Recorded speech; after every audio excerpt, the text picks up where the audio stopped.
Assalamualaikum warahmatullahi wabarakatuh. Bismillahirrahmanirrahim. Alhamdulillahirrahmanirrahim. Wassalatu wassalamu ala asyrofil anbiya'i wal mursalin wa ala alihi wa sahbihi ajma'in. Amma ba'du. Yang kami hormati Bapak Kepala Sekolah UPT SD Negeri 303 Gresik, dan yang saya hormati pula Bapak Ibu teman sejawat dari UPT SDN Negeri 303 Gresik. Dalam hal ini, alhamdulillah pada kesempatan pada siang hari ini kita bisa berkumpul dalam kegiatan diseminasi modul program yang kami jalankan, yaitu program guru penggerak yang saat ini sudah masuk di modul 1.4, baru 1 sampai 10 modul, tapi baru 1. Dalam hal ini modul 1.4 ini materinya budaya positif. Ya, dalam hal ini budaya positif yang nantinya bisa kita terapkan di sekolah kita dan di kelas kita masing-masing yang kita ampuh.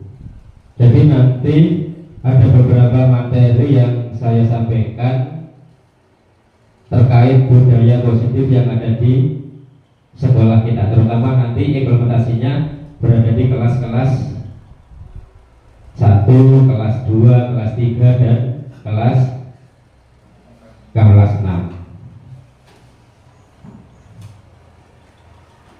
Budaya positif merupakan perwujudan dari nilai-nilai atau keyakinan universal yang diterapkan di sekolah.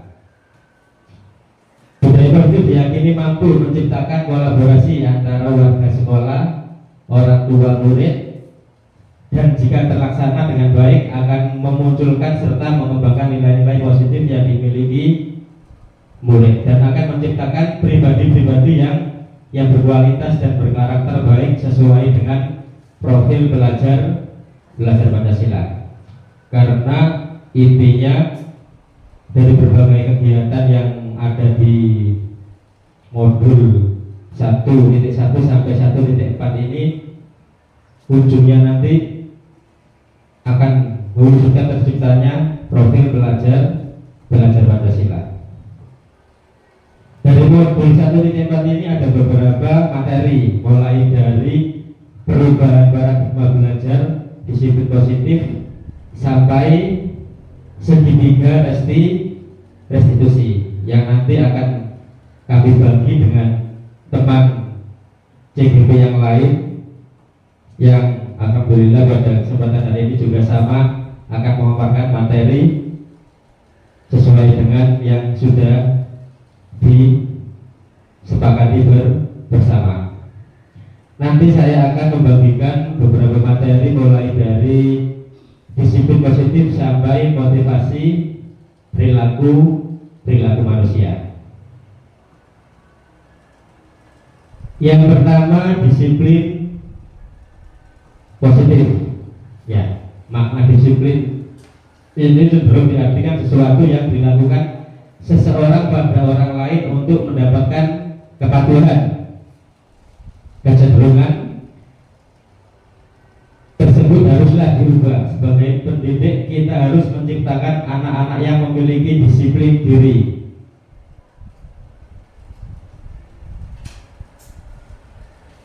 Anak-anak yang memiliki disiplin diri yang berasal dari dalam arti intrinsik, intrinsik itu dalam diri sendiri, sehingga mereka dapat berperilaku dengan mengacu dengan nilai-nilai kebajikan, bukan dengan apa yang kita hargai atau pencapaian sesuatu tujuan ataupun menghindari dari rasa tidak nyaman. Dari disiplin ini istilahnya menciptakan menciptakan lingkungan yang positif, yang baik. Salah satu strategi yang perlu kita tinjau kembali adalah menerapkan disiplin di sekolah, yang jelas di sekolah, karena ranah kita sebagai pendidik adalah di sekolah, yang nantinya diharapkan sebagai penunjang dalam kehidupan anak-anak sehari di dunia luar. Apakah telah efektif? Disiplin yang ada di sekolah kita ini selama ini, apakah telah efektif? Apakah masih perlu ditinjau kembali? Apa sesungguhnya arti dari disiplin itu sendiri? Apa kaitannya dengan nilai-nilai kebajikan? Mari kita bahas pada materi pada siang hari ini. Makna kata disiplin. Ketika kita mendengar kata disiplin, berarti ngantuk. Ya, biar tidak ngantuk, iya, kita sudah sebentar. Iya, kita sudah sebentar, biar tidak ngantuk. Karena mungkin Bapak Ibu habis proses pembelajaran sampai jam 11 baru berakhir. Jadi terima kasih telah menyempatkan waktu pada pertemuan pada siang hari ini. Sebelum kita lanjut, ya monggo, biar tidak ngantuk karena 1-2 teman kita ada yang ngantuk. Monggo Bapak Bu Asroful Hidayah supaya memimpin apa? Ice breaking ya.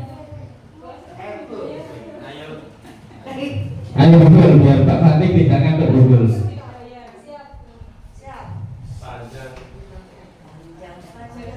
Apa yang panjang-panjang Pak? Panjang ya.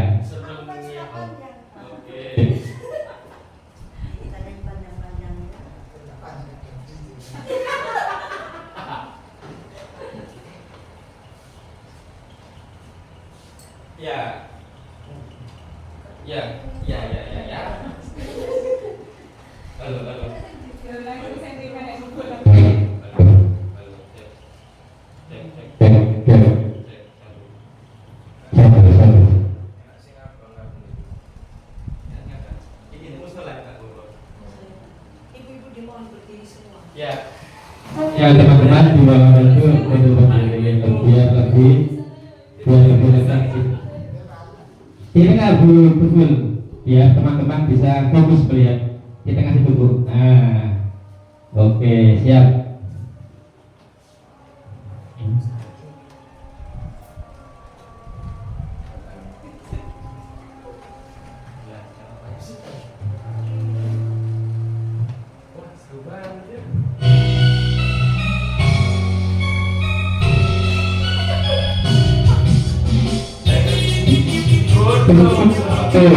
Belum. Iya, satu. Panjang.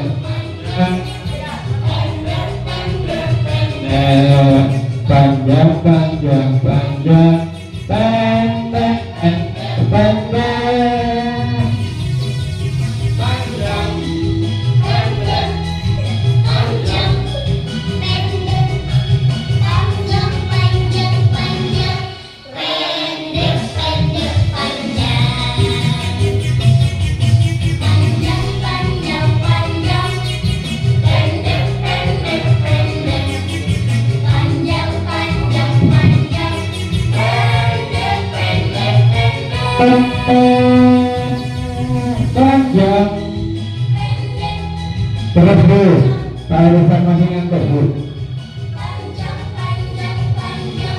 Hei,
Terima kasih Bu.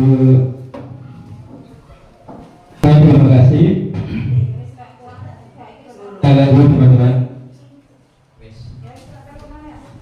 Berikutnya makna kata disiplin.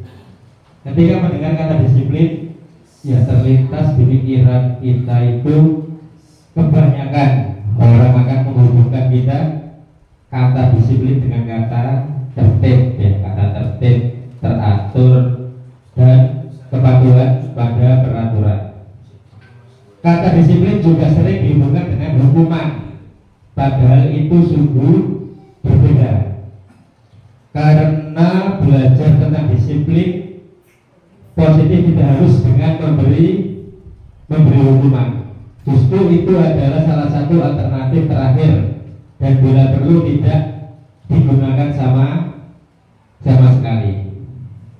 Oke, jadi di dalam makna disiplin positif itu hubungan mungkin jadikan alternatif terakhir apabila memang dibutuhkan. Kalau bisa tidak digunakan sama sekali. Dalam budaya kita makna disiplin dimaknai menjadi sesuatu yang dilakukan seseorang kepada orang lain untuk mendapatkan kepatuhan. Kita cenderung menghubungkan kata disiplin dengan ketidaknyamanan, ya. Sering kita menjumpai istilah disiplin, ya. Kita memberikan contoh kedisiplinan terhadap anak sering kita hukum, anak sering kita ceramai tanpa memandang, tanpa melihat kondisi yang sebenarnya pada anak. Bapak pendidikan kita Ki Hajar Dewantara menyatakan bahwa di mana ada kemerdekaan, disitulah harus ada disiplin yang kuat. Sungguh pun disiplin itu bersifat self disiplin, ya, di mana ada kemerdekaan, disitulah harus ada disiplin yang kuat. Berikutnya motivasi perilaku manusia. Yang pertama, untuk menghindari ketidaknyamanan atau hukuman. Ini adalah tingkat terendahnya dari motivasi perilaku manusia. Biasanya orang yang motivasi perilakunya untuk menghindari hukuman atau ketidaknyamanan, itu yang biasanya orang disiplin itu karena menghindari ketidaknyamanan atau hukuman. Yang kedua, untuk mendapatkan imbalan atau biasanya pengen mendapat imbalan atau penghargaan orang lain. Berikutnya, untuk menjadi orang yang merdeka, mereka inginkan dan menghargai diri sendiri dengan nilai-nilai yang mereka percaya.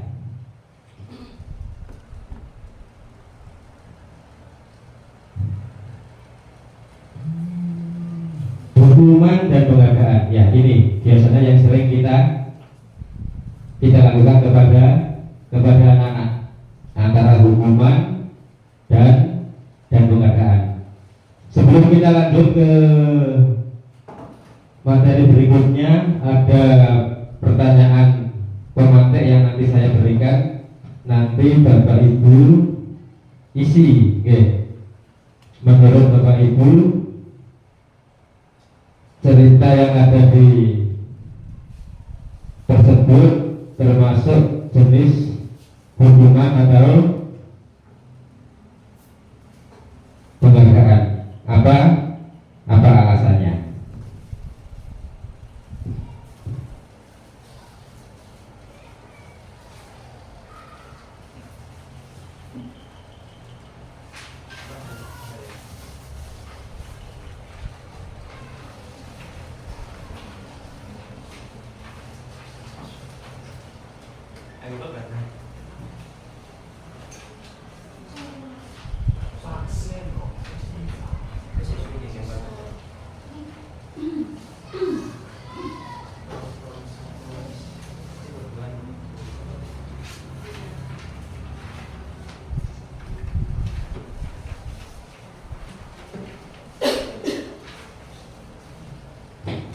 Nah, silakan Bapak Ibu isi kegiatan pemantik sebelum kita lanjut ke pembahasan berikutnya.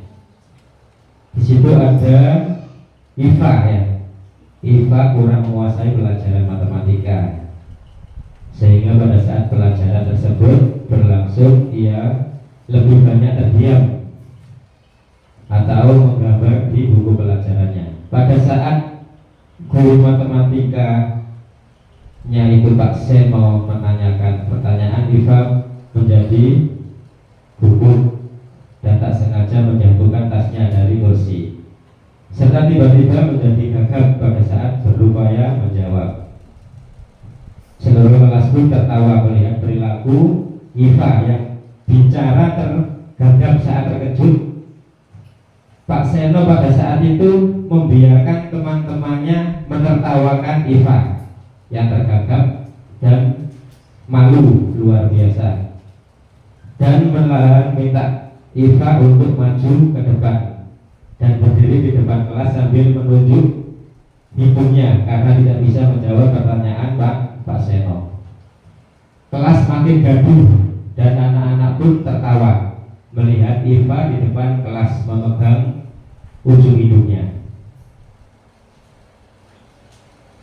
Pertanyaannya, apakah Anda setuju dengan tindakan Pak Seno terhadap IFA?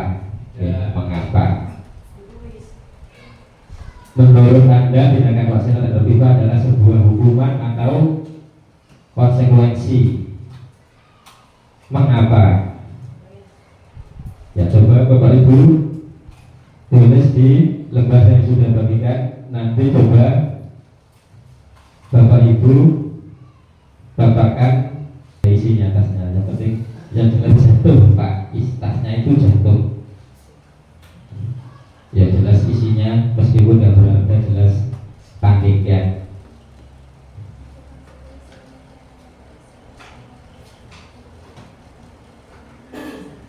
Sering biasanya kita jumpai di dalam kelas kita, pasti variatif kasusnya bermacam-macam. Nanti coba kita pelajari apa yang selama ini kita berikan kepada anak itu sudah masuk dalam kata istilah disiplin positif atau masih belum.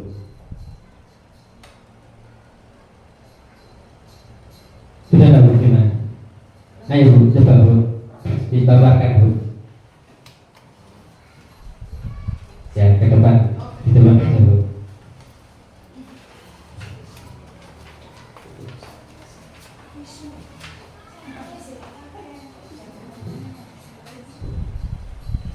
Terima kasih kepada Bapak Sahan yang telah memberikan waktu untuk saya menyampaikan pendapat dari pertanyaan pemantik yang diberikan. Menurut saya Pak Sahan, untuk pertanyaan pertama, saya sendiri berpendapat tidak setuju, karena perlakuan yang diterima IFA dari Pak Seno akan mengakibatkan traumatik pada diri IFA, sehingga IFA kedepannya di pembelajaran Pak Seno akan kehilangan kepercayaan diri dan dalam menjawab pun semakin ketakutan.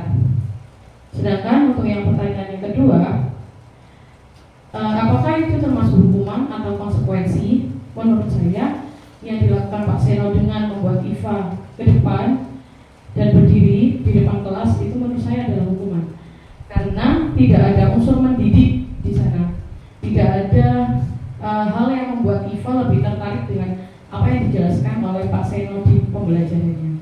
Seperti itu Pak. Terima kasih. Terima kasih Bu Bina. Satu kali lagi, Pak Yan sudah ada Pak? Sudah. Nih, mau Pak.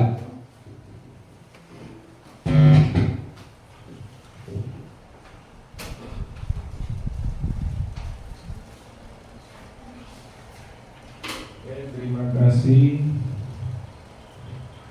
Pertanyaan pertama, apakah Anda setuju dengan tindakan Pak Seno terhadap IFA? Saya tidak setuju, karena Pertama, Pak Seno membiarkan teman-teman IFA menertawakan IFA. Ini adalah perbuatan yang tidak berperi kemanusiaan. IFA akan kehilangan semangat belajar, bahkan nekat tidur saat jamnya Pak Seno. Nah, kemudian jika permasalahannya IFA ini tidak bisa menjawab pertanyaan, maka menyuruh IFA maju ke depan dengan menunjuk hidungnya bukan merupakan solusi. Apakah dengan IFA menunjuk hidung ini IFA jadi bisa menjawab pertanyaan dari Pak Seno? Tidak. Yang ada malah dia nggak pengen sekolah. Oke, kemudian yang nomor 2, menurut Anda tindakan Pak Seno terhadap IFA sebuah hukuman atau konsekuensi? Ini adalah sebuah hukuman, bukan konsekuensi. Seperti yang dibilang Bu Vina tadi, tidak ada unsur mendidik, malah mengajari teman-temannya untuk saling membuli. Nah, seperti itu. Terima kasih, Pak. Ya, terima kasih Bu Vina dan Pak Ian yang sudah memberikan tanggapan terkait soal pemantik yang sudah dikerjakan terkait kasus Vina. Ya, yang jelas pada setiap kasus itu pasti ada istilahnya kita berikan kepada anak. Nggak tahu itu hukuman atau berupa konsekuensi. Nah, setelah kita kerjakan soal pemantik ini, kita lanjut ke pembahasan hukuman, konsekuensi, dan restitusi. Dalam menjalankan peraturan ataupun keyakinan kelas atau sekolah, bila mana ada suatu pelanggaran, tentunya sesuatu harus terjadi. Untuk itu kita perlu meninjau ulang tindakan penegakan peraturan atau keyakinan kelas sekolah kita selama ini. Tindakan terhadap sesuatu pelanggaran pada umumnya berbentuk hukuman atau konsekuensi. Yang jelas kalau ada kesalahan anak tersebut, istilahnya kita berikan hukuman atau konsekuensi yang harus diterima. Ya, ini ada tabel identitas gagal itu masuk dalam kategori hukuman. Yang berikutnya, yang satunya identitas sukses, yaitu disiplin. Di situ hukuman contohnya sesuatu yang menyakitkan harus terjadi. Ya, konsekuensi sesuatu harus terjadi. Kalau restitusi merupakan pilihan. Berikutnya, tidak nyaman untuk murid atau anak untuk jangka waktu yang panjang.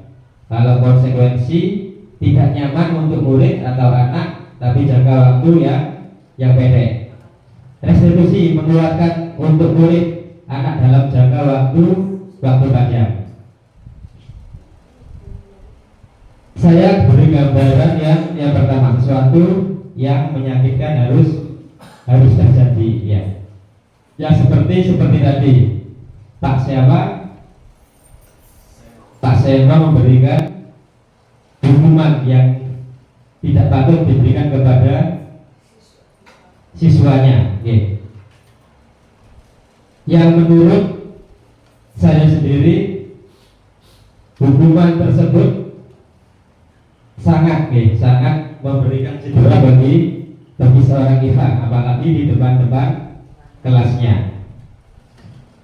Kalau toh itu konsekuensi, pasti di sebuah kelas tersebut sudah ada kesepakatan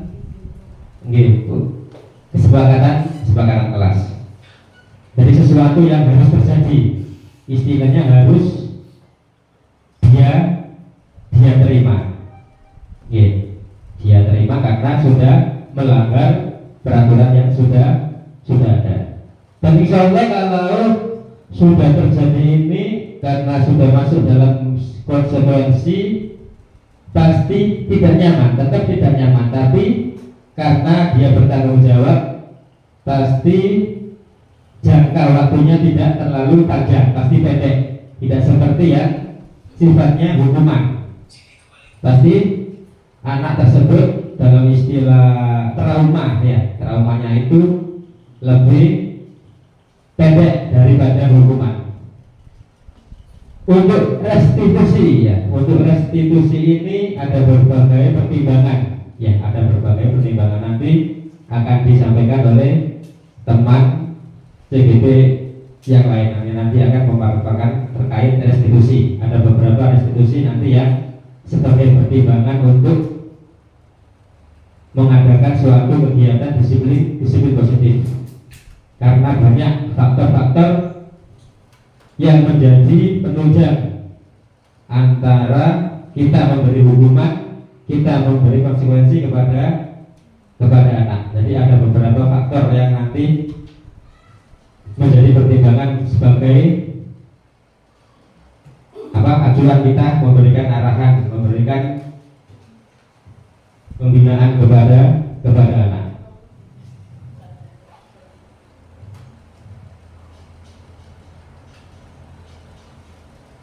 Berikutnya ada satu tabel lagi, ya. Ada satu tabel lagi nanti yang nantinya Bapak Ibu isi juga. Di antaranya di situ ada tindakan guru, oke. Tindakan guru itu nanti masuk kategori hukuman atau konsekuensi, oke, karena kita pasti tahu antara hukuman atau konsekuensi yang kita berikan selama ini kepada anak. Bagaimana menurut pandangan Bapak Ibu guru semua?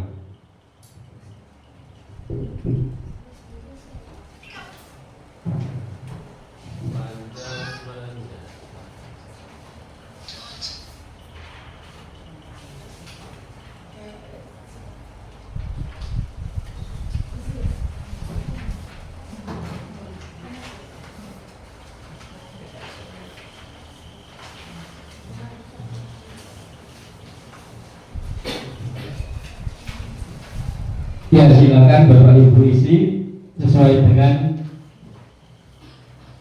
pengalaman yang Bapak Ibu punya, sesuai dengan apa yang sudah pernah Bapak Ibu lakukan. Mungkin ada salah satu di antara tabel yang ada di depan. Mencatat 100 kali, kalau itu biasanya bersilah, mencatat.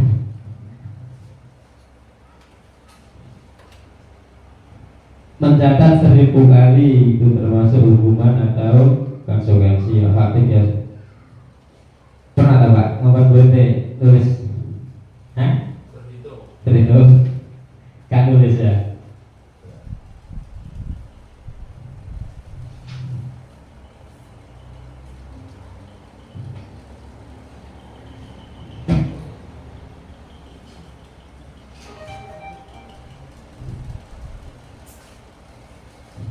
Iya, betul.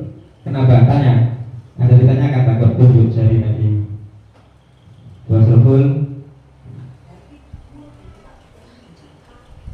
Iya, itu termasuk hukuman atau konsekuensi.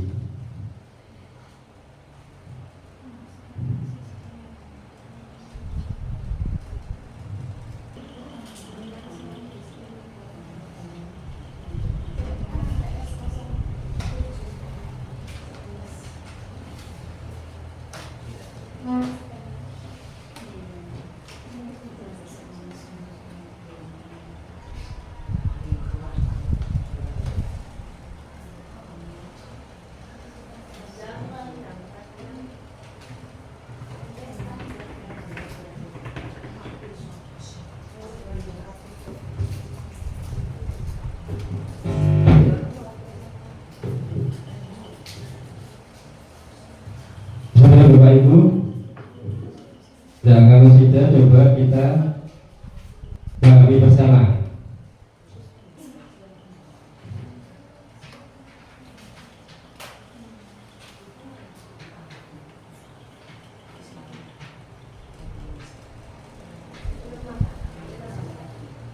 Hubungan atau konsekuensi. Mencatat 100 kali di dalam buku saya tidak akan, termasuk apa? Hubungan atau konsekuensi? Konsekuensi.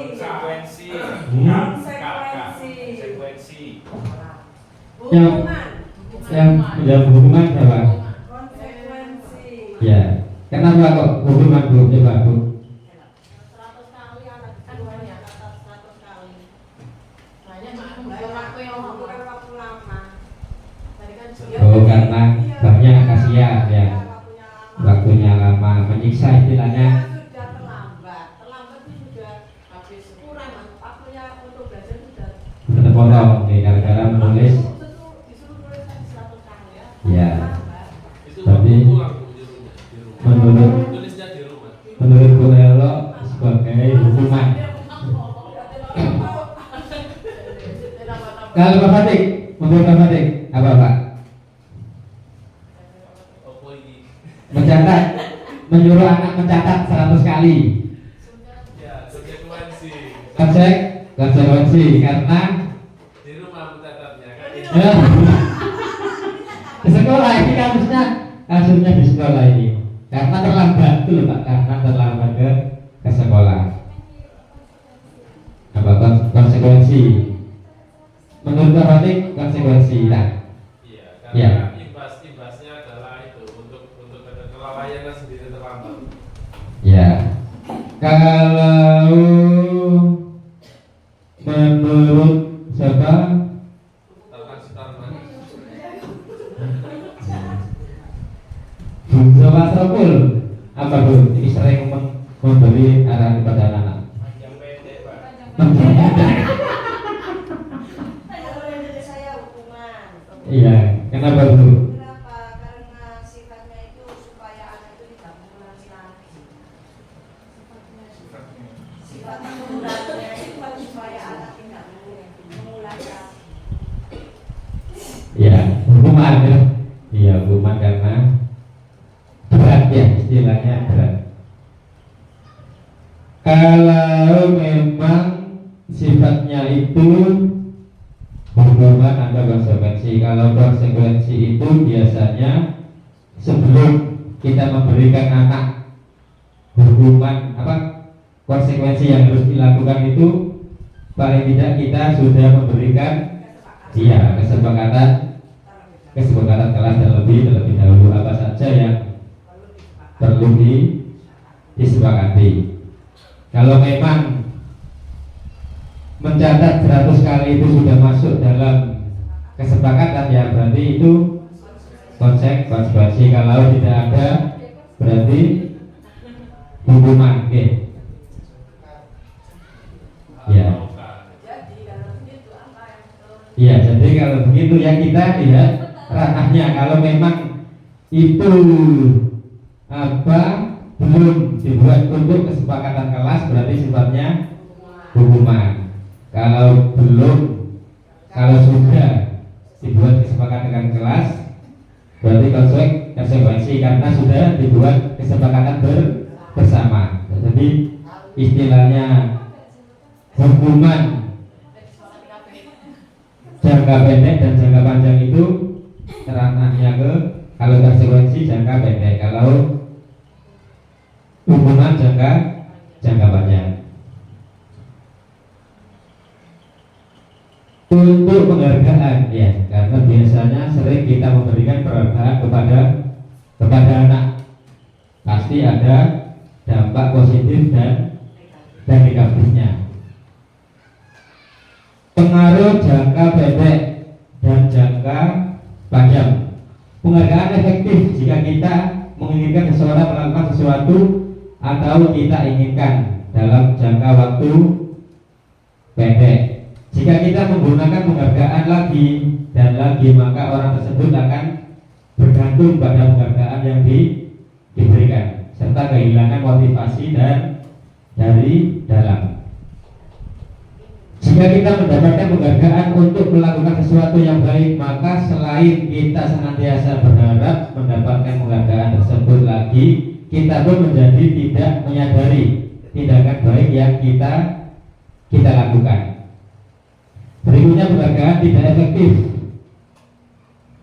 Suatu penghargaan adalah suatu benda atau peristiwa yang diinginkan, yang dibuat dengan persyaratan. Ya pasti ada syaratnya. Penghargaan itu tidak hanya melakukan hal ini maka Anda akan mendapatkan penghargaan yang diinginkan. Jadi ada syaratnya.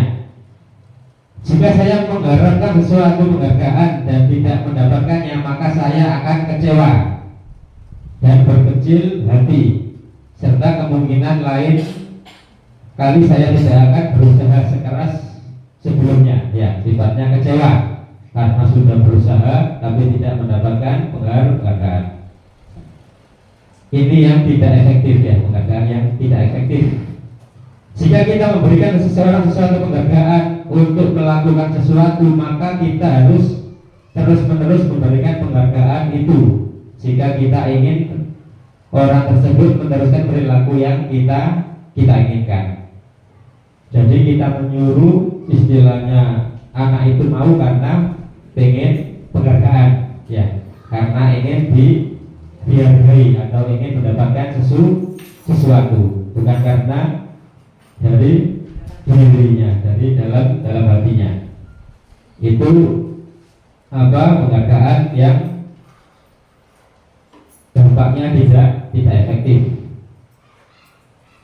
Penghargaan merusak hubungan, ya, merusak hubungan. Ternyata kita memberikan penghargaan itu juga bisa merusak hubungan. Ketika seorang diberi penghargaan atau dipuji di depan orang banyak, maka orang lain akan merasa iri, ya, kepingin. Dan sebagian dari mereka akan tidak menyukai orang yang diberikan penghargaan tersebut karena iri, ya, cemburu kata wayan.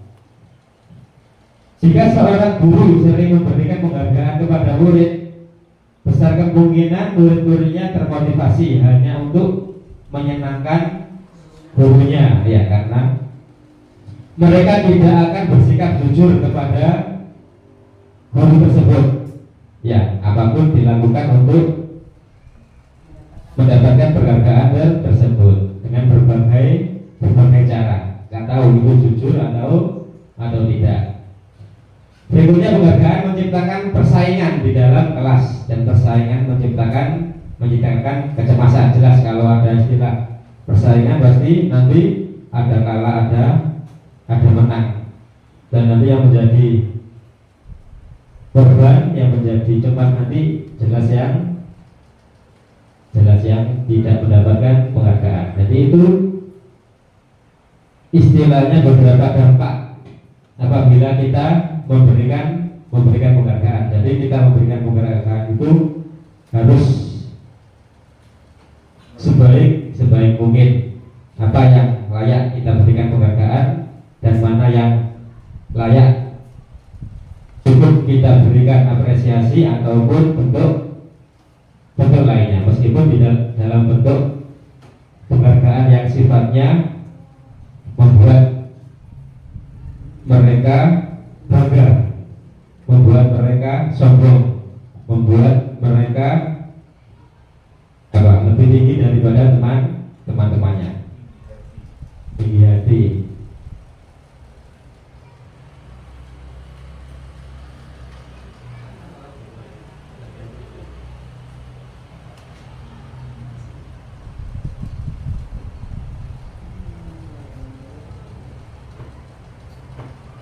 Yang terakhir, kebutuhan dasar manusia. Kebutuhan dasar manusia.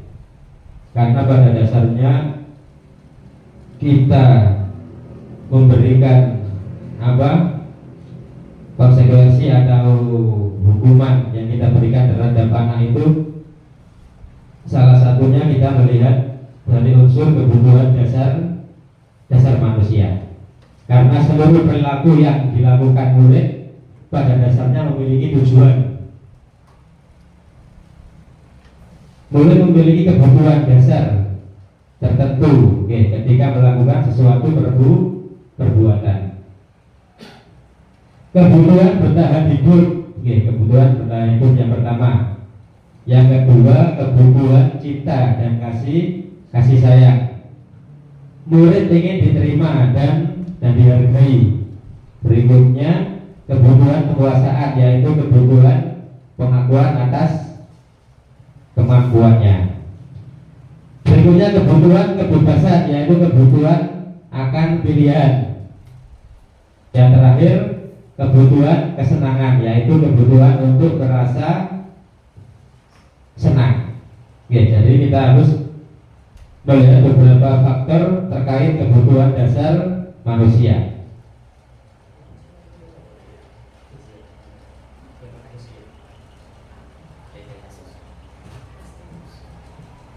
Ya, jadi kalau kita memberikan hukuman, memberikan hukuman kepada anak, paling tidak anak tersebut mempunyai alasan, mempunyai alasan. Contoh kasusnya, anak tersebut tidur di dalam kelas, anak tersebut tidur pada saat jam pelajaran PLH, Fatik tidur contohnya. Otomatis anak tersebut mengganggu proses pembelajaran.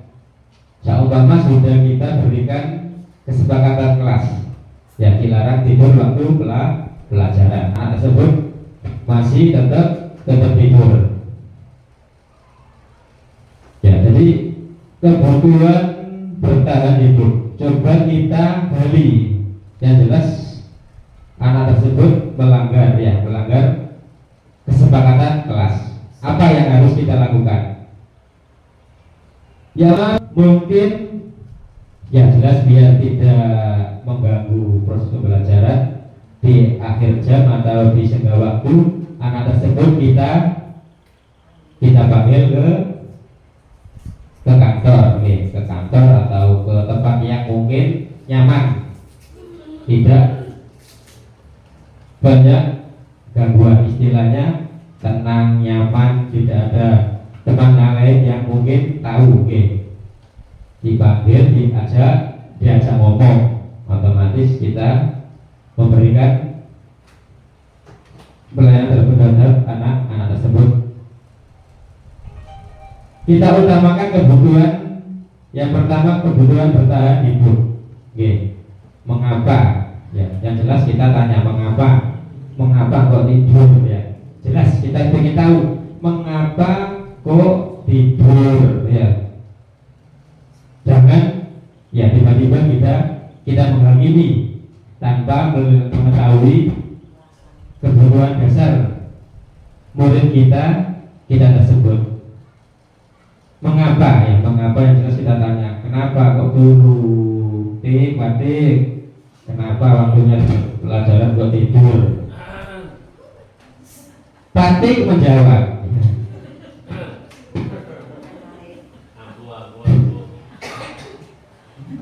ngantuk Pak, tadi malam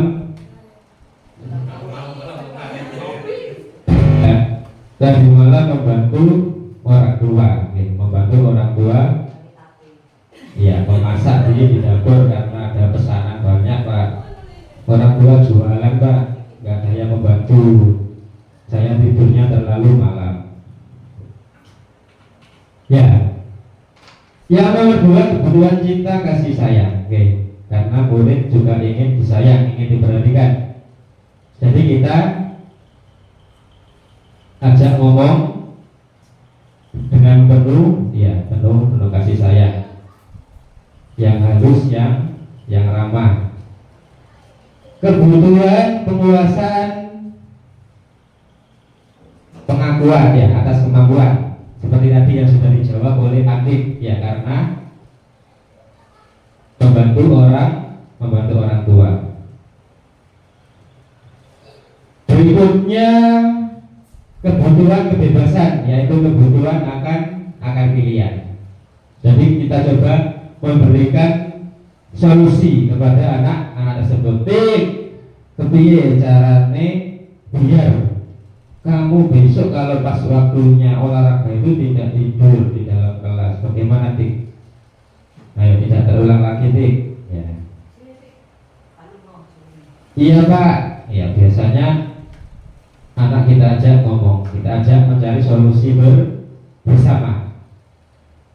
Ya, Pak, saya tidak akan tidur terlalu malam.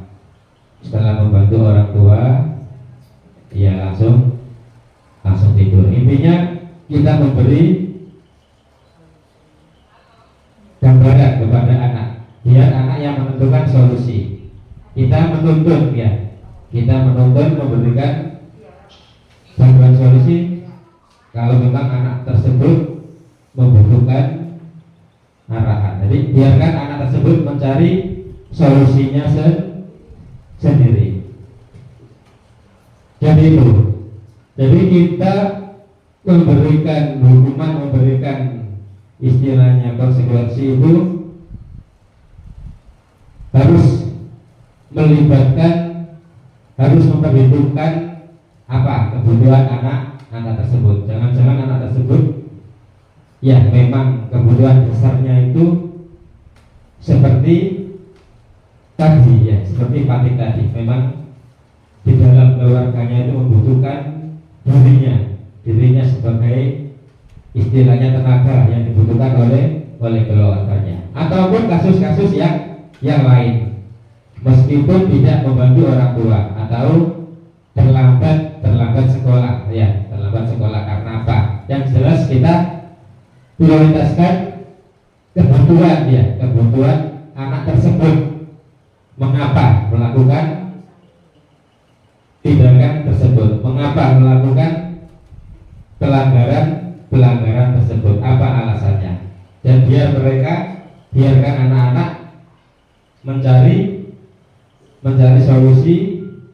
solusinya sendiri untuk menciptakan sebuah suasana yang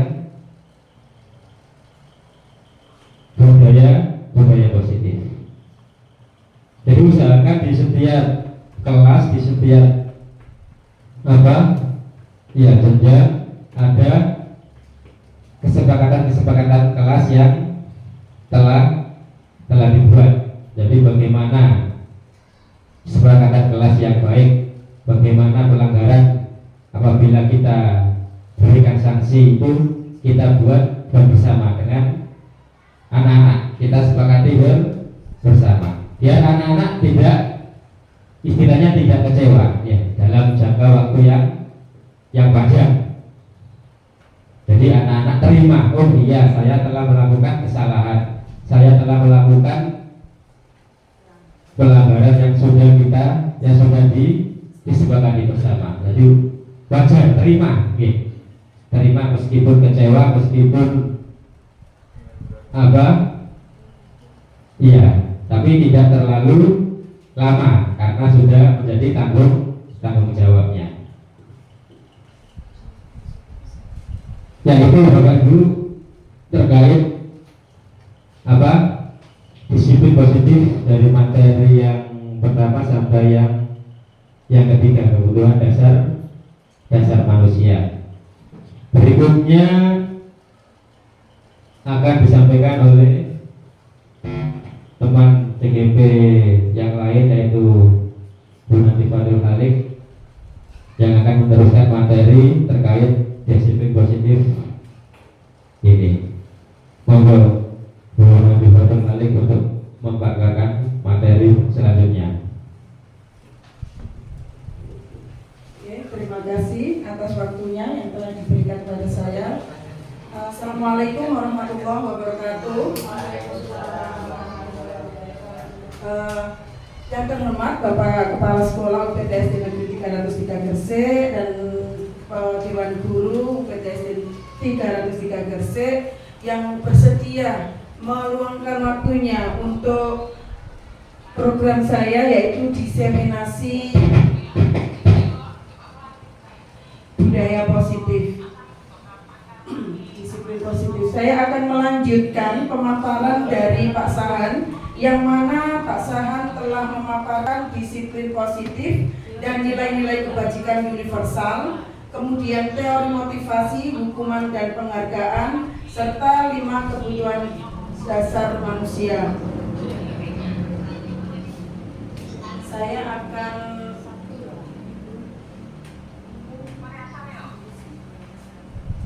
membuka slide saya.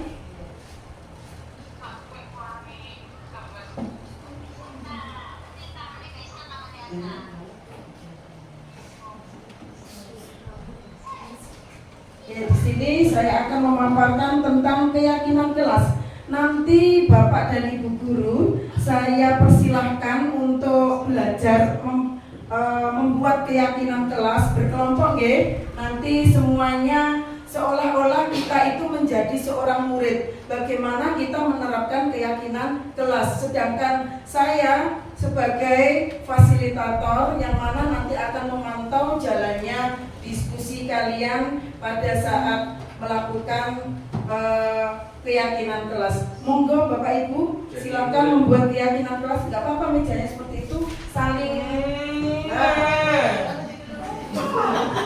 monggo.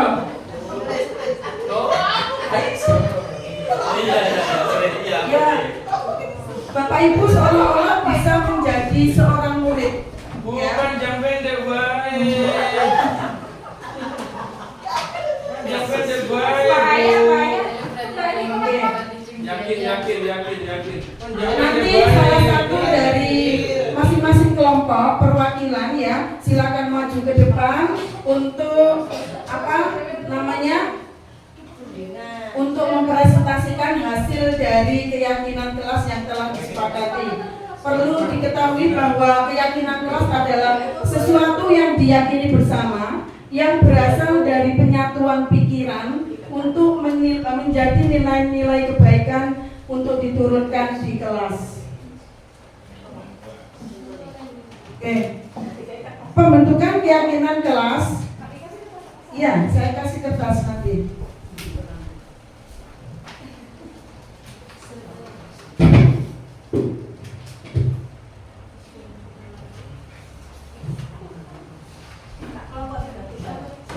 Satu kelompok satu. Satu kelompok 3 orang. Iya, satu kelompok 3 orang.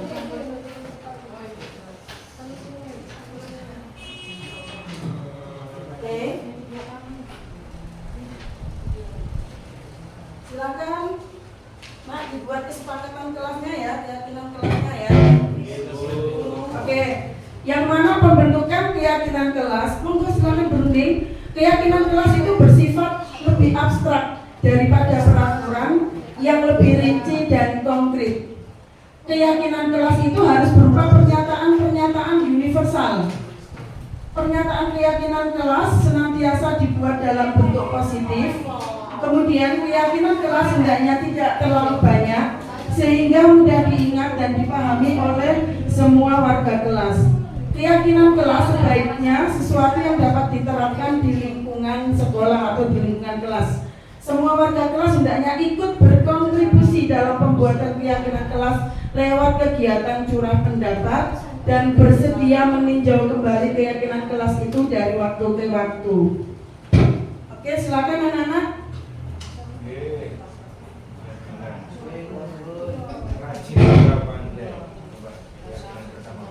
Sudah? Perwakilan dari kelompok Urifan, silakan maju.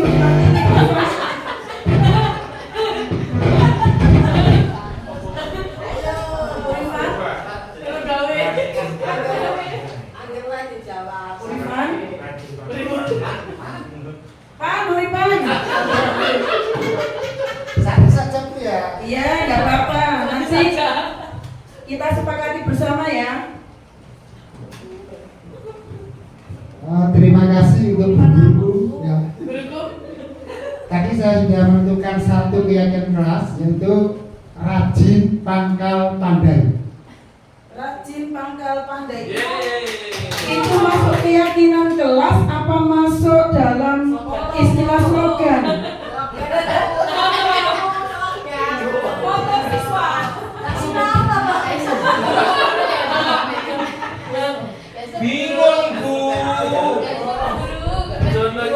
ada. Oh, ini slogan berarti. Maaf, guru biru. Apa yang namanya siswa kita harus tetap memberikan Ya, motivasi. ganti. Kita tidak boleh ribut di kelas saat pelajaran durasi. Ya, oke masuk. Oke. Terima kasih Unifan. Lanjut ke kelompoknya Putri. Putri, sini maju.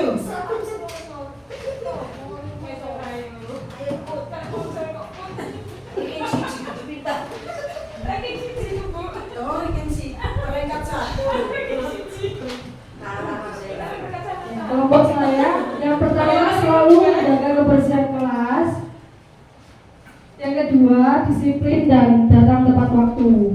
Oke, masuk dalam keyakinan kelas kita? Ya. Anak kelas 4? Oke. Yes. Oke, bisa dimasukkan. Nanti akan guru kumpulkan dan kita cerna kembali ya. Lanjut kelompoknya Ella.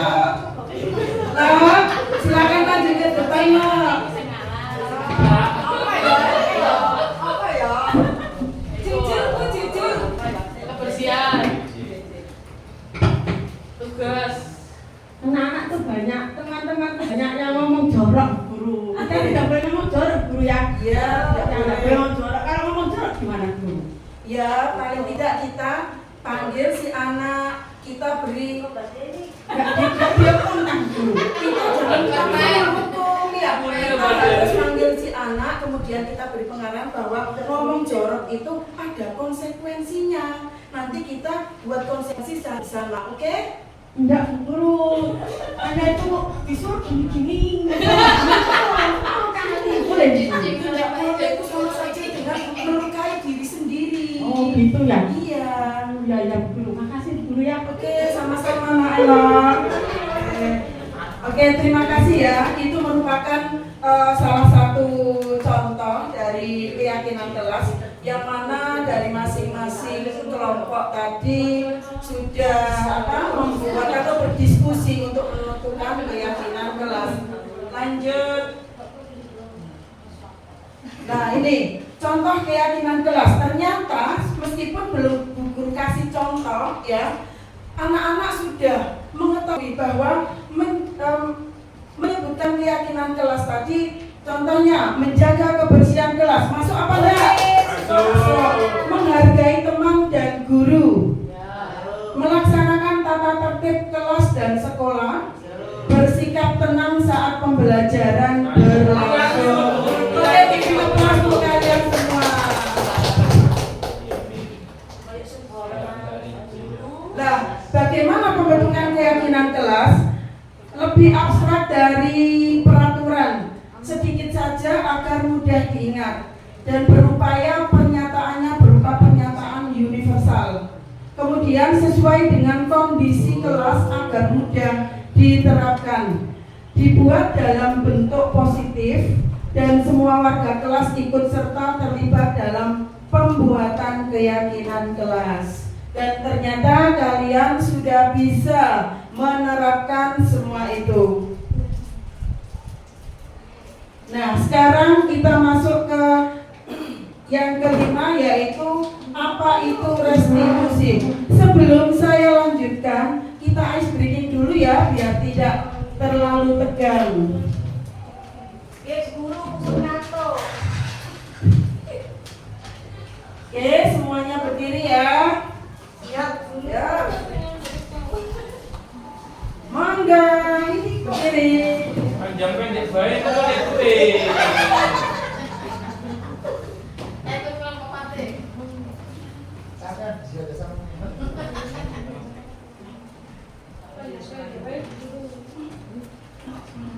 Bu guru, Jazila pengen maju.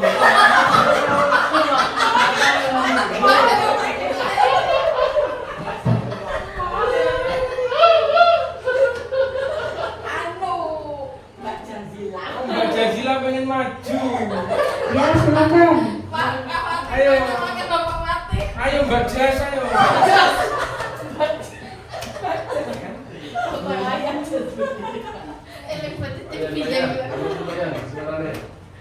Bluetoothnya nyambung. Sudah. Nyambung Pak ya. Loh, mau metu suaranya Pak. Sini loh.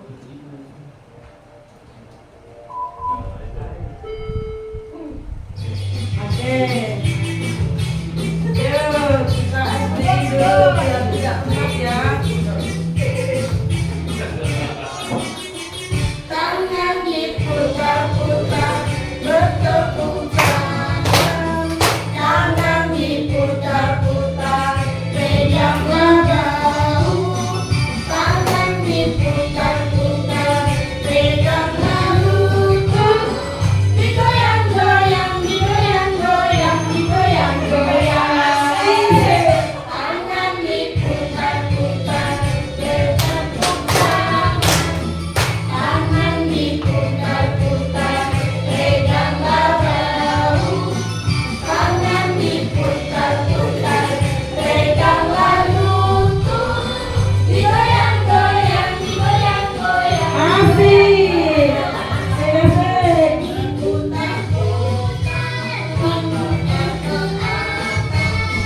Diputar-putar, diputar ke bawah. Diputar ke kanan,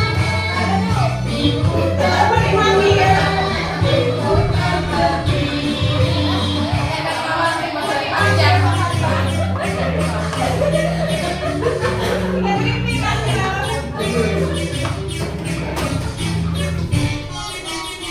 Tangan diputar-putar, bertepuk tangan.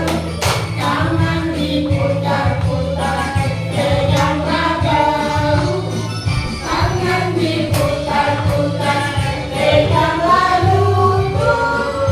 Digoyang-goyang, digoyang-goyang, digoyang-goyang. Tangan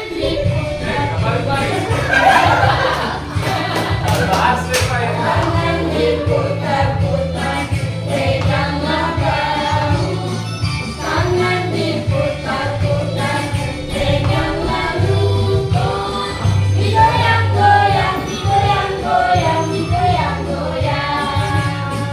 Diputar-putar, diputar ke atas. Diputar-putar, diputar ke bawah. Diputar-putar, diputar ke kanan. Diputar-putar, diputar ke kiri.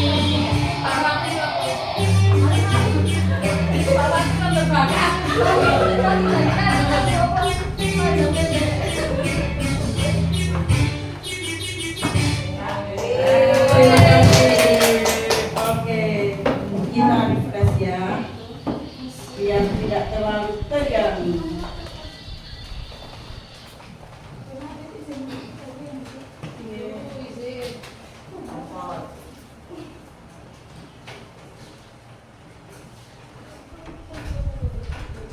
Next, yaitu apa itu restitusi?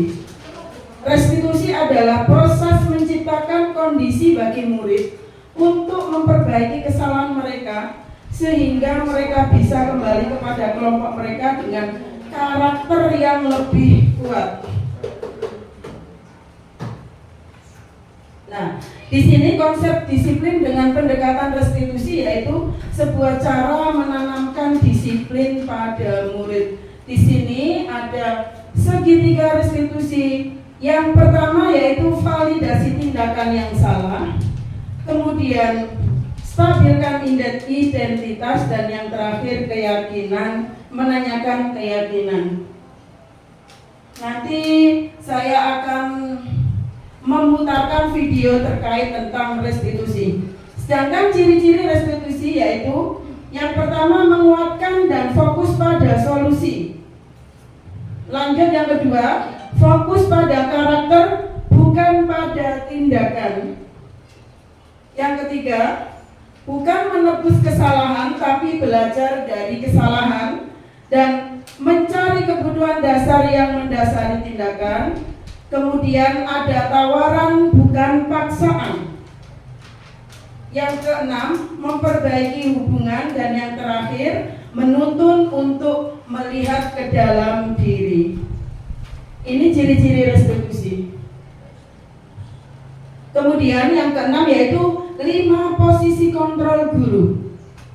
Kita sebagai seorang guru harus memiliki 5 posisi kontrol. Yang pertama adalah sebagai penghukum, pembuat rasa bersalah, sebagai teman, sebagai pemantau, dan yang terakhir sebagai manajer. Tetapi yang harus kita terapkan dalam kehidupan kita sehari-hari dalam membelajarkan siswa atau peserta didik, yang mana kita sebagai seorang guru, kita harus memilih posisi yang mana yang kira-kira cocok. Sebagai teman, sebagai manajer.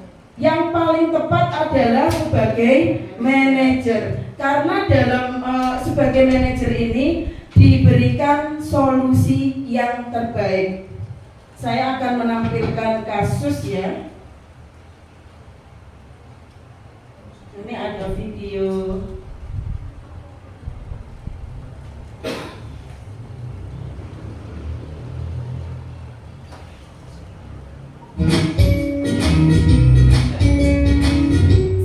Silakan disimak baik-baik. Salam bahagia Ibu dan Bapak guru hebat. Dalam penerapan disiplin positif restitusi, salah satu program yang dikembangkan adalah 5 posisi kontrol. 5 posisi kontrol dalam restitusi adalah proses perjalanan seorang pendidik agar dapat mengenali dirinya.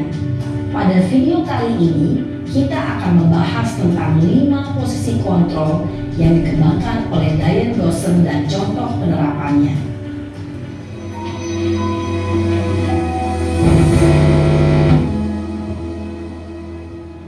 Lima posisi kontrol itu adalah 1. Posisi penghukum. 2. Posisi pembuat merasa bersalah. 3. Posisi teman. 4. Posisi pemantau atau monitor. Dan 5. Posisi manajer. Untuk lebih memahami kelima posisi tersebut, mari kita saksikan kasus Naren yang terlambat hadir 20 menit di sekolah dan melihat bagaimana kelima posisi kontrol dalam menghadapi masalah tersebut.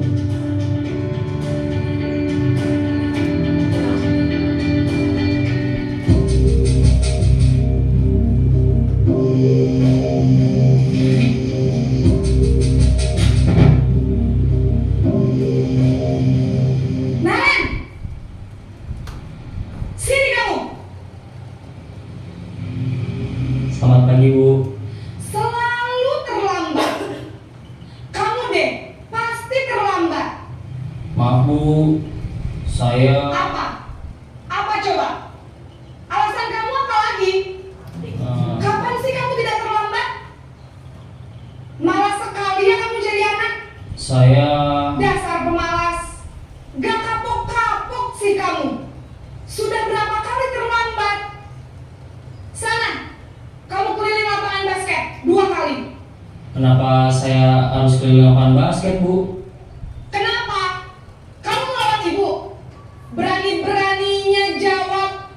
Sudah terlambat, masih berani jawab pula. Sekarang, keliling lapangan basket 5 kali sekalian. Biar kapok. Cepat. Pergi sana ke lapangan basket. Posisi penghukum biasanya berbicara dengan nada tinggi, menghardik, menunjuk-nunjuk, menyakiti, dan menyindir. Hukuman bisa berupa fisik maupun psikis. Ibu dan Bapak guru hebat, dampak yang terjadi pada murid ketika guru berada pada posisi penghukum adalah murid cenderung akan memberontak, bahkan menyimpan dendam.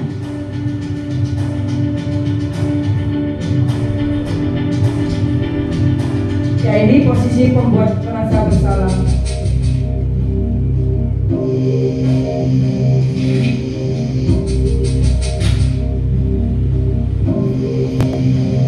Naren!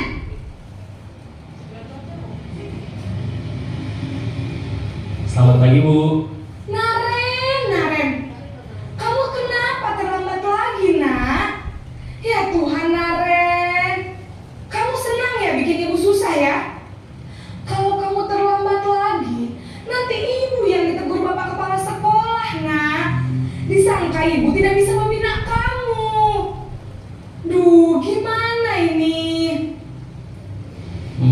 Maaf Bu. Duh Gusti Naren.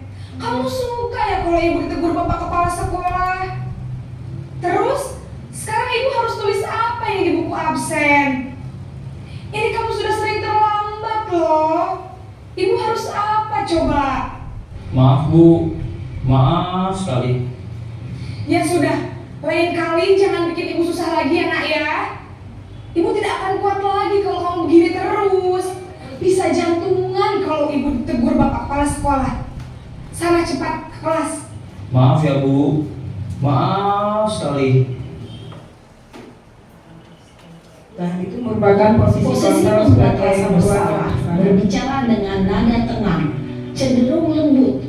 Namun kata-kata yang diutarakan membuat murid merasa menjadi orang yang gagal, memandang buruk dirinya sendiri, merasa tidak berharga, dan tidak sanggup membahagiakan orang lain.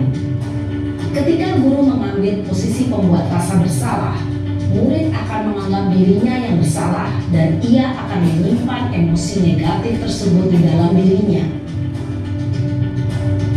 Sekarang posisi yang kedua yaitu posisi sebagai teman. Ini kasusnya ya.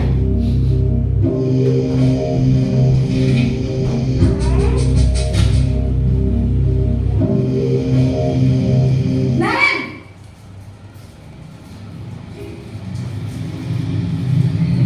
Selamat pagi Bu. Wah, sudah jam berapa ini nak? Terlambat lagi ya sayang. Iya Bu. Habis ibu saya lupa membangunkan saya Bu. Kamu malah menyalahkan ibu kamu. Kamu bukannya anak yang larinya paling kencang. Kok terlambat sih? Iya Bu. Saya memang terlambat bangun tadi. Jadi biarpun saya lari kencang, tetap gak kekejar Bu. Ya sudah sana. Nanti lain kali larinya lebih kencang lagi ya. Biar gak terlambat lagi. Bikin senang ibu demi ibu. Bisa kan? Bisa lah Bu. Ya sudah sana masuk kelas. Ibu beresin urusan absen kamu. Kamu ini ada-ada saja. Dalam posisi teman, guru berbicara dengan nada suara ramah, akrab, cenderung bersenda gurau untuk menjaga suasana tetap santai. Murid akan merasa senang, aman, dan akrab dengan guru. Identitas yang tercipta adalah identitas sukses atau berhasil. Namun, perlu diingat, karena ini masih dorongan eksternal, maka ada faktor ketergantungan dari murid kepada orang tertentu. Di sini, guru absennya, sehingga di lain waktu, murid bisa berperilaku baik, namun hanya kepada orang-orang tertentu saja. Sekarang masuk ke posisi kontrol yang keempat yaitu posisi sebagai pemantau.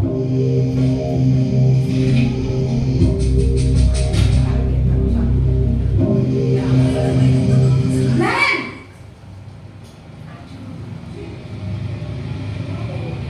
Selamat pagi Bu. Naren, apa peraturan sekolah kita tentang jam berapa kita harus masuk sekolah, nak? Kita harus di sekolah jam 7 Bu. Iya betul, sekarang sudah jam 7.20. Naren sudah tahu konsekuensinya jika terlambat hadir. Paham Bu. Saya harus tinggal kelas pas jam istirahat selama 20 menit. Iya benar, konsekuensinya demikian. Jadi nanti jam 9.30 pas istirahat, kamu harus tinggal di kelas, kerjakan tugas tambahan untuk ketertinggalan kamu, ya? Baik Bu. Posisi pemantau mengandalkan penghitungan atau data untuk mengontrol murid. Guru mengarahkan murid berdasarkan peraturan dan konsekuensi. Seorang pemantau menunjukkan bahasa tubuh dan ekspresi wajah yang datar dan cenderung formal. Nah, kita sekarang beralih ke posisi yang terakhir yaitu posisi sebagai manajer.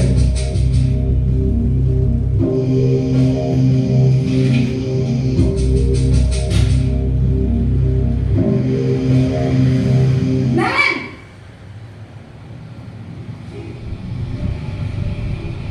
Selamat pagi Bu. Selamat pagi Naren. Maaf Bu, saya terlambat. Iya, sekolah masuknya jam 7, sekarang sudah jam 7.20. Jadi sekarang bagaimana ini Naren? Maaf Bu, saya lupa setel alarm saya semalam. Baiklah, menurut kamu, keyakinan sekolah yang mana yang perlu kamu tingkatkan? Menghargai diri sendiri dan orang lain mungkin ya Bu. Setuju. Jadi, apakah Naren meyakini prinsip saling menghormati tersebut? Iya Bu, saya meyakininya. Apakah Naren bersedia memperbaiki masalah keterlambatan ini? Bersedia Bu. Bagaimana kamu akan memperbaiki masalah keterlambatan ini? Saya akan coba untuk tidak lupa menyetel alarm saya Bu. Baik, kalau Naren lupa menyetel alarm di rumah, ada orang yang kira-kira bisa bantu mengingatkan tidak? Ada Bu, kakak saya, Kak Emma. Ada lagi selain Kak Emma? Selain Kak Emma, ada ibu saya. Baik, jadi yang mengingatkan Naren adalah Kak Emma dan ibu kamu ya? Kira-kira akan mulai setel alarm kapan nih Naren? Setelah pulang sekolah, akan segera saya lakukan. Baik, jadi Naren akan setel alarm untuk bangun besok pagi dan akan diingatkan oleh kakak dan ibunda Naren ya.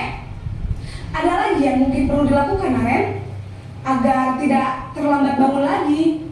Tidak ada Bu. Baik Naren, terima kasih untuk kerjasama kamu. Sekarang kamu perlu kembali ke kelas untuk belajar. Baik Bu, terima kasih. Oke, demikianlah tayangan Posisi dari manajer adalah posisi kontrol yang disarankan untuk membimbing murid memiliki sikap disiplin yang positif, yaitu murid yang mandiri, bertanggung jawab, dan dapat memecahkan masalah. Tujuan dari posisi ini adalah agar murid dapat berefleksi atas tindakannya. Guru akan dengan tulus memberikan pertanyaan-pertanyaan bermakna, sehingga membuat murid dapat belajar dari kesalahannya dan mencari sebuah solusi untuk menyelesaikannya. Ibu dan Bapak guru hebat, setelah mengamati adegan kelima posisi kontrol tadi, kira-kira posisi mana yang paling ideal? Posisi mana yang dapat menunjang motivasi intrinsik murid? Ya, tentu posisi manajer. Posisi ini memang posisi ideal yang ingin dituju setiap pendidik. Pada posisi inilah, guru dapat menerapkan disiplin positif yang berpihak pada murid, yang memerdekakan murid. Perjalanan seorang pendidik tentunya tidak mudah untuk sampai pada posisi seorang manajer. Namun, tujuan kita pasti, yaitu menciptakan murid-murid yang mandiri, merdeka, dan bertanggung jawab. Semoga penggambaran 5 posisi kontrol yang telah diperlihatkan ini dapat menjadi ajang refleksi bagi kita semua, agar dapat terus mengasah dan menerapkan disiplin positif yang memerdekakan murid. Mari terus berlatih dan bersemangat. Selamat menerapkan. Salam dan bahagia Ibu dan Bapak guru hebat.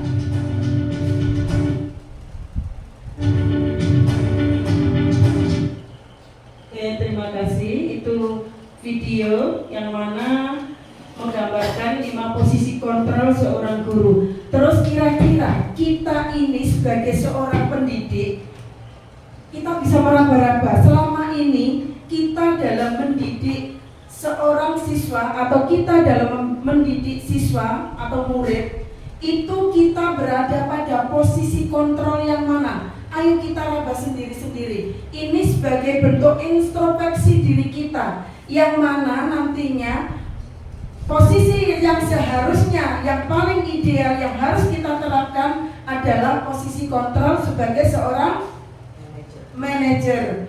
Jadi karena apa? Kalau kita memilih posisi seorang manajer, karena di situ ada solusinya, ada pemecahan masalahnya.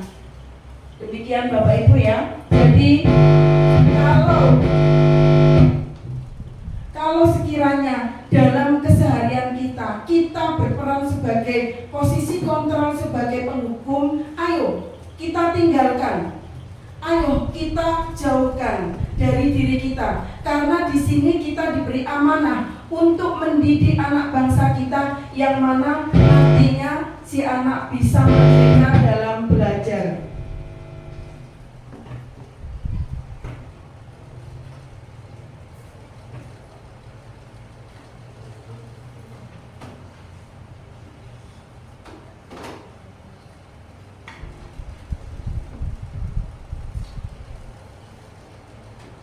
Oke, contoh penerapan 5 posisi kontrol. Yang pertama kasusnya murid tidak memakai atribut lengkap saat upacara bendera.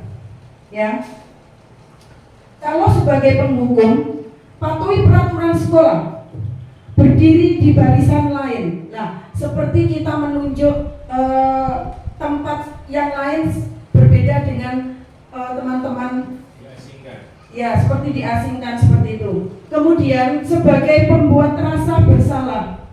Berapa kali ibu bilang sama kamu, ibu kecewa banget sama kamu. Nah, ini sebagai pembuat rasa bersalah. Selanjutnya, jika posisi sebagai teman, kamu lagi, jangan gitu dong. Ayo gabung dengan yang lain. Untung ada ibu. Jadi bahasanya itu seolah-olah kita itu akrab dengan siswa kita. Jadi memang kita ibaratkan teman dengan murid kita. Kalau sebagai pemantau, kamu sudah melanggar peraturan sekolah. Kamu tahu konsekuensinya. Nanti saya cek kerjakan apa yang seharusnya kamu lakukan. Dan yang terakhir yaitu sebagai manajer, apakah kamu tahu kesalahan kamu? Apa kira-kira pendapatmu? Bagaimana cara memperbaiki kesalahan kamu? Di sini ada nggak solusi yang tertera? Ya, bagaimana cara memperbaiki kesalahan kamu? Ini merupakan sebuah solusi yang akan dipecahkan oleh siswa itu sendiri. Next. Nah, perilaku kontrol negatif sebagai penghukum. Guru berbuat menghardik, menunjuk-nunjuk, menyakiti, dan menyindir. Kemudian pembuat merasa bersalah, berceramah, menunjukkan kekecewaan yang mendalam. Kalau sebagai posisi mohon maaf, ini yang guru berkata, kalau kamu tidak melakukannya, saya akan bla bla bla. Nah, seperti itu. Kemudian kamu sudah mengecewakan Bapak Ibu. Ini merupakan pembuat merasa bersalah. Selanjutnya, perilaku kontrol positif.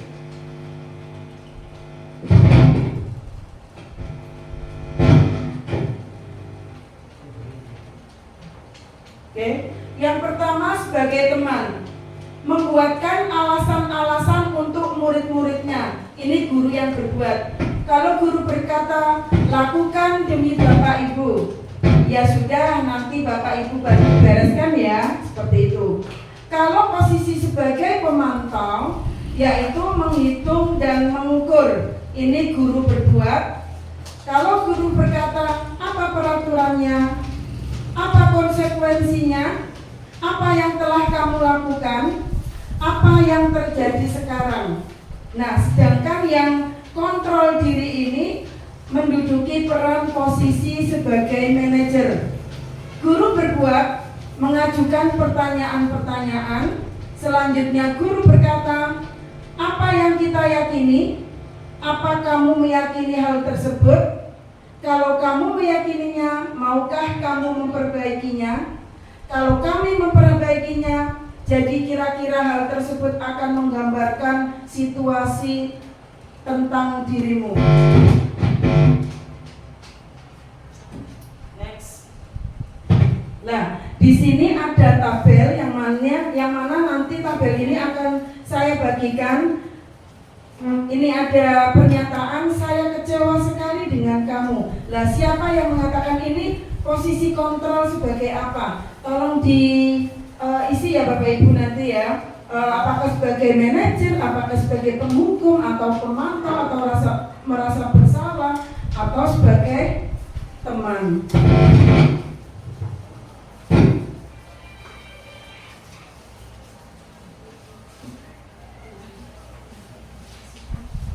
Tolong ya, diisi ya.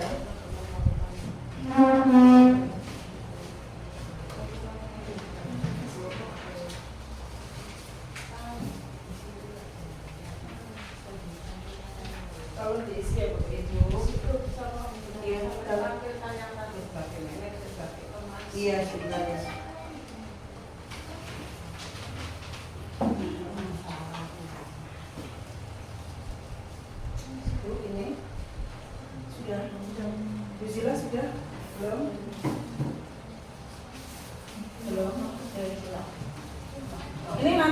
Tolong diisi ya, apakah posisinya sebagai manajer, apakah sebagai teman, atau sebagai pemantau, ataukah juga sebagai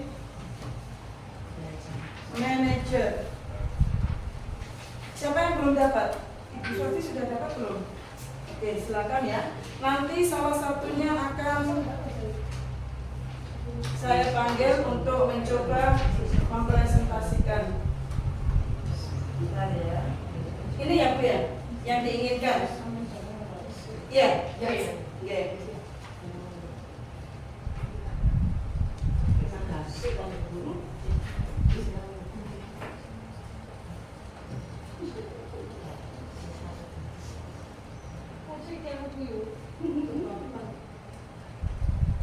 Silakan di itu kata-katanya ya.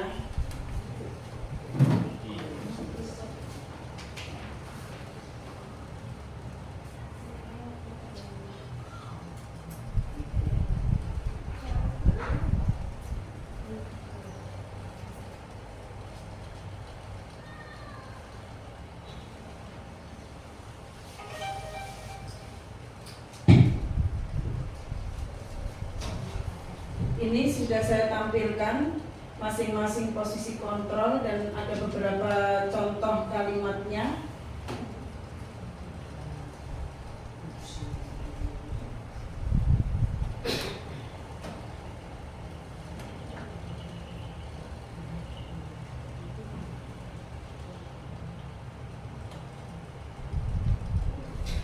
Bagaimana? Sudah ada yang selesai?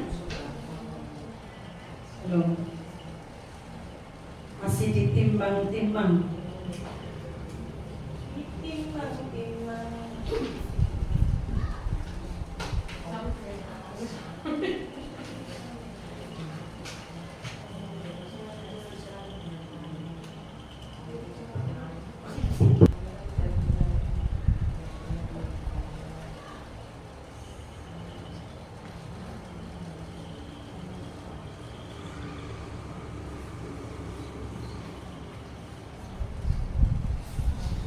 Iya, silakan diisi sesuai dengan 5 posisi ini ya.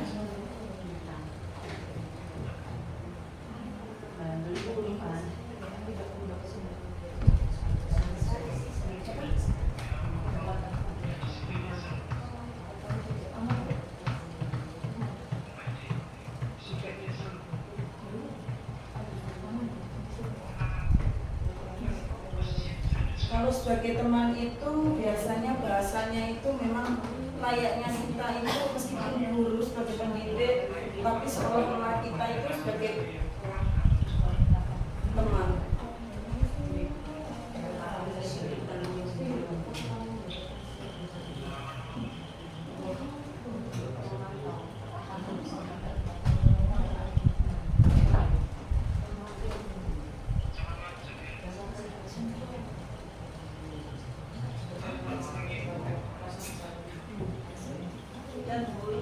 Oke, terima kasih. Saya minta perwakilan satu saja untuk membacakan hasil dari isiannya ya. Kira-kira ya. Ini, saya merasa kecewa sekali dengan kamu. Kamu tidak pernah benar melakukannya. Ayolah, lakukan demi saya ya. Apakah kamu mau mendapatkan stiker bintang hari ini? Bagaimana kamu bisa menyelesaikan masalah ini? Oh iya, Pak Fatih baru habis dari kamar mandi ya. Ini mohon diisi Pak Fatih. Langsung masuk ke sini Pak Fatih. Lewat sini Pak Fatih ya. Oke. Ini diisi ya Pak Fatih ya.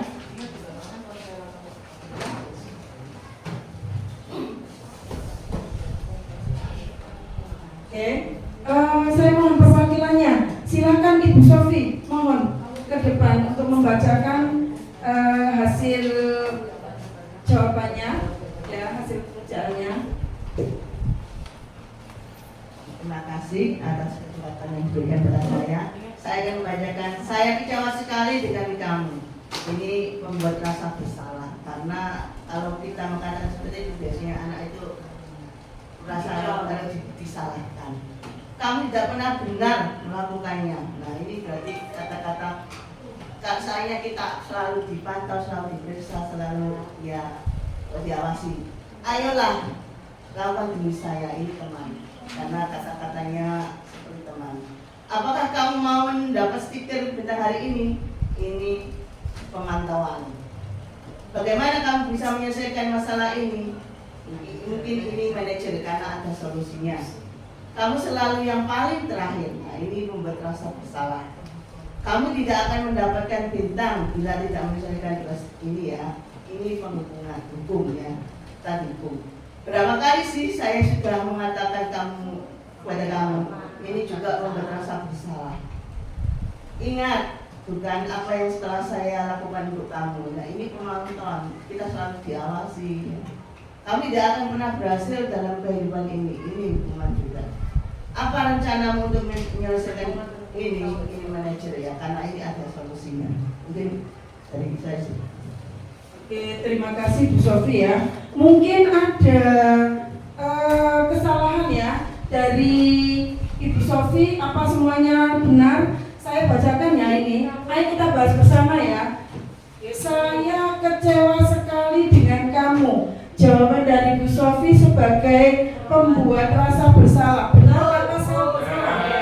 Benar apa salah? Benar. Saya kecewa sekali dengan kamu. Nah ini sebagai merasa pembuat merasa bersalah. Kamu tidak benar. Kamu tidak pernah benar melakukannya. Ini sebagai apa? Tidak. Sebagai penghukum. Benar atau tidak? Iya. Kenapa? Kamu tidak pernah benar melakukannya. Nah ini kan seolah-olah kita selalu disalahkan ya, seperti itu. Iya. Kata-katanya juga. Kemudian, ayolah lakukan demi saya ya. Nah ini sebagai apa?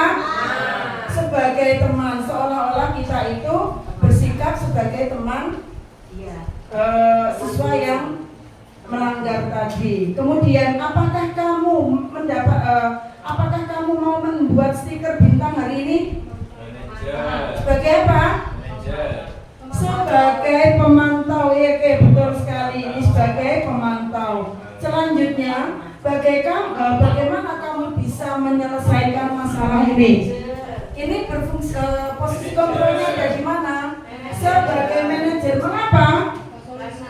Karena si anak atau yang membuat kesalahan tadi disuruh untuk menyelesaikan masalah atau mencari solusinya. Oke, dilanjutkan. Kamu selalu yang paling terakhir. Nah ini kira-kira masuk kemana? Masuk kemana? Kamu selalu yang paling terakhir. Masuk ke penghukum. Karena seolah-olah si anak ini setiap kali mengerjakan selalu terakhir. Nah padahal ada kalanya si anak ini juga bisa bersama-sama dengan temannya. Lanjut, kamu tidak akan mendapatkan bintang bila tidak menyelesaikan tugas ini ya. Ini sebagai apa posisinya? Pemantau apa teman atau penghukum? Kamu tidak akan mendapatkan bintang bila tidak menyelesaikan tugas ini. Masuk ke pemantau. Selanjutnya, berapa kali sih saya sudah mengatakan kepada kamu? Rasa bersalah. Oke, pembuat merasa bersalah. Ingat bukan apa yang telah saya lakukan untuk kamu? Masuk yang mana? Bu Asroful, ingat bukan apa yang telah saya lakukan untuk kamu? Membuat merasa bersalah. Pembuat merasa bersalah, kan pernah dibantu ya. Ingat bukan apa yang telah saya lakukan untuk kamu? Nah seperti itu ya. Selanjutnya, kamu tidak akan pernah berhasil dalam kehidupan ini. Penghukum karena apa? Menjustis, ya enggak? Memojokkan. Ya, masa kita dibilangin tidak akan pernah berhasil, padahal seharusnya kita itu memberikan motivasi yang baik. Dengan belajar pasti kamu akan berhasil, seperti itu. Bukan malah kamu tidak akan pernah berhasil dalam kehidupan ini. Sama-sama kita menjustis, ibaratnya seperti itu. Selanjutnya, apa rencanamu untuk menyelesaikan permasalahan ini? Ini fungsinya sebagai apa? Manajer. Karena dalam hal ini ada solusinya, untuk mencari solusi. Terima kasih. Ini apa untuk kalian semua? Lanjut ya. Jadi tadi posisi kontrol kita jika di rumah, kita sebagai orang tua ya, sebagai penghukum kah, atau pembuat rasa bersalah, sebagai teman, pemantau, ataupun sebagai manajer. Kemudian di tempat kerja atau di sekolah, sama halnya apakah kita sebagai penghukum, pembuat rasa bersalah, kemudian sebagai teman, apakah sebagai pemantau atau sebagai manajer. Jadi kita bisa meraba-raba, oh iya ya, ternyata selama ini itu saya memiliki posisi kontrol, menduduki posisi kontrol sebagai penghukum misalnya, karena selalu menghukum si anak jika anak itu berbuat kesalahan. Oh iya, ternyata pada saat menyelesaikan permasalahan saya sering kali memeluk si anak, kemudian kita menggunakan bahasa-bahasa sebagai seorang teman lah, berarti posisi kita sebagai seorang teman. Nah, pada saat yang paling klimaks yaitu haruslah kita sebagai seorang pendidik yang akan memerdekakan peserta didik, haruslah menjadi manajer dalam posisi kontrol kita sebagai seorang guru, ya. Bisa dipahami Bapak Ibu? Oke, maka dari itu ya kita harus introspeksi diri. Kita harus merubah paradigma yang ada pada diri kita, yang mana dulunya kita sebagai penghukum, ayo kita beralih ke sebagai seorang manajer. Yang dulunya kita sebagai pembuat rasa bersalah, ayo kita berlari untuk mengarah kepada seorang manajer. Begitu juga seterusnya. Lanjut, alhamdulillah. Ini ada tayangan yang mana sudah pernah saya terapkan.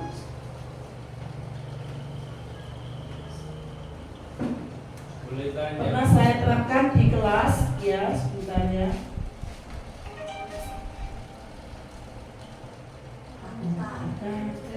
Jangan ini.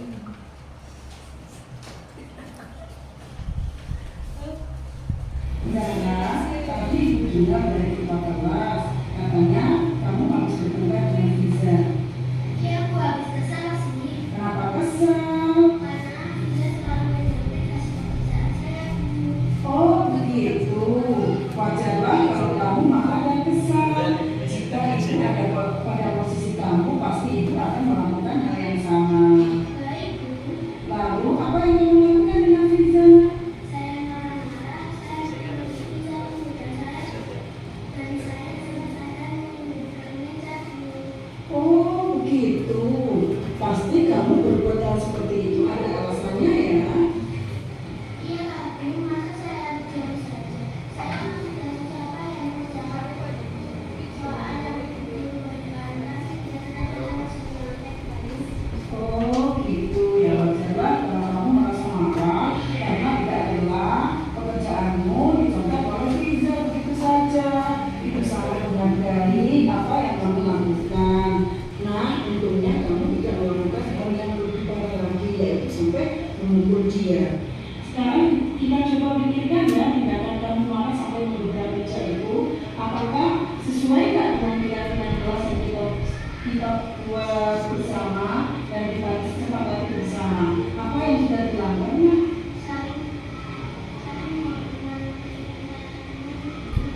Oh, betul sekali. Menurut kamu saling menghormati antar teman itu penting nggak menurut kamu?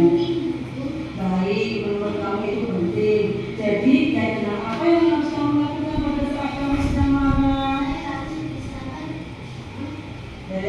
Kamu bersedia memperbaiki masalah apa yang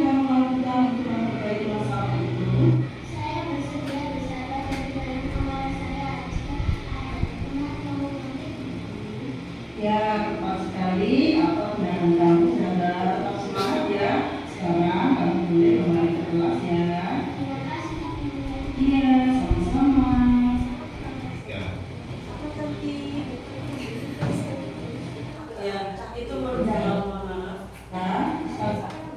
Itu merupakan contoh kita berlaku atau memposisikan diri kita sebagai seorang manajer. Karena apa? Murid diarahkan untuk mencari solusinya yang tepat, yang mana si anak ini agar tidak mengulanginya lagi, dia harus menahan dirinya agar tidak emosi pada saat ada temannya yang mencontek. Mungkin itu saja pemaparan dari saya. Kurang lebihnya mohon maaf ya, dan terima kasih dari Bapak Ibu sekalian atas waktunya. Iya, monggo Pak Yan bertanya. Jika kita sudah menduduki peran sebagai manajer, tapi peserta didik yang sama ini tetap mengulangi kesalahan yang sama, gimana? Oke, terima kasih. Meskipun kita berperan sebagai seorang manajer, kemudian peserta didik ini terus mengulang dan mengulang gitu ya pertanyaannya Bapak.